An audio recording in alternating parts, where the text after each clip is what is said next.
जागतिक जल दिनानिमित्त ड्रीम फाउंडेशन तर्फे दिनांक 22 मार्च रोजी भीमासिना संगमावर 11वे राष्ट्रीय जल साक्षरता संमेलनाचे आयोजन।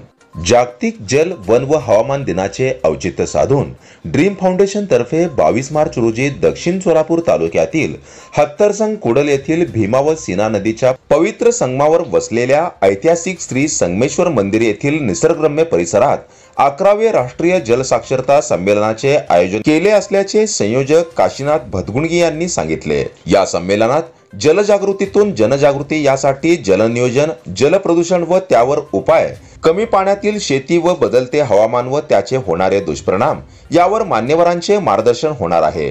या संमेलनाचे अध्यक्ष म्हणून ज्येष्ठ पत्रकार उजनी जलाशय येथील जलप्रदूषण व पाण्यावरचे गाढे अभ्यासक केलेले रजनीश जोशी हे असून युवक, महिला व शेतकरी यांना त्यांचे मोलाचे मार्गदर्शन ऐकण्यास मिळणार आहे।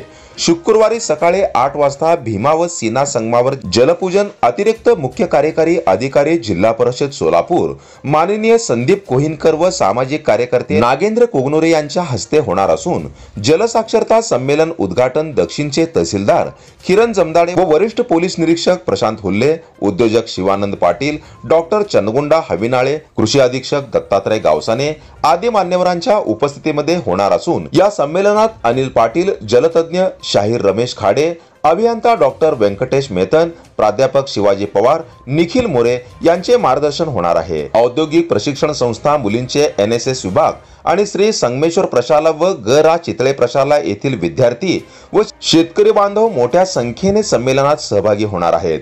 दिवसभर चालणाऱ्या संमेलनात जलनायक सन्मान व जीवनगाणी हा सांस्कृतिक कार्यक्रम सादर होणार आहे। लोकांनी या राष्ट्रीय उपक्रमात सहभागी होण्याचे आवाहन कार्यक्रमाचे संयोजक काशीनाथ भदगुणगी यांनी केले आहे। जनता संघर्ष न्यूज, सिद्धार्थ भडकुंबे, सोलापूर।